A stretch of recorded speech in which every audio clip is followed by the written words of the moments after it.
So వారికోసిల్‌కి surgery options అక్కర్లేదు. చిరంజీవి హాస్పిటల్స్‌లో just నీడిల్‌తోనే treatment అయిపోతుంది అని విన్నాము.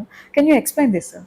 అవునమ్మా. వారికోసీల్ అంటే మనకి యాక్చువల్‌గా ఈ ఇన్‌ఫర్టిలిటీ ట్రీట్మెంట్‌కి చాలా మందికి మగవాళ్ళలో ఏమవుతదంటే టెస్టిస్ భాగంలో ఈ చెడు రక్త నాళాలన్నీ ఉబ్బిపోయి ఒక సంచిలా తయారవుతాయన్నమాట. వీటిని వెరికోసీల్ అనే ప్రాబ్లమ్ అని అంటాం.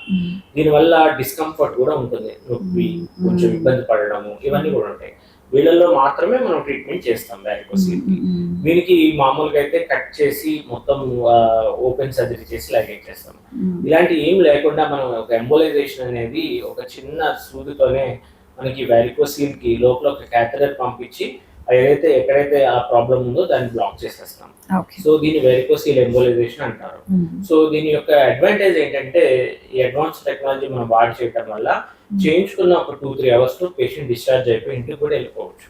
సో హాస్పిటల్ ఉండక్కర్లేదు, వాళ్ళకి ఏం కట్ అనేది ఉండదు, సూచర్ అనేది ఉండదు, అండ్ వాళ్ళ పనులు కూడా వాళ్ళు నెక్స్ట్ డే నుంచి నార్మల్ గా కూడా చేసుకోవచ్చు. ఇలాంటి advanced varicocele treatment, embolisation treatment, microvascular surgery treatment కూడా మనకి మన చిరంజీవి హాస్పిటల్లో అందుబాటులో ఉంది. ఓకే.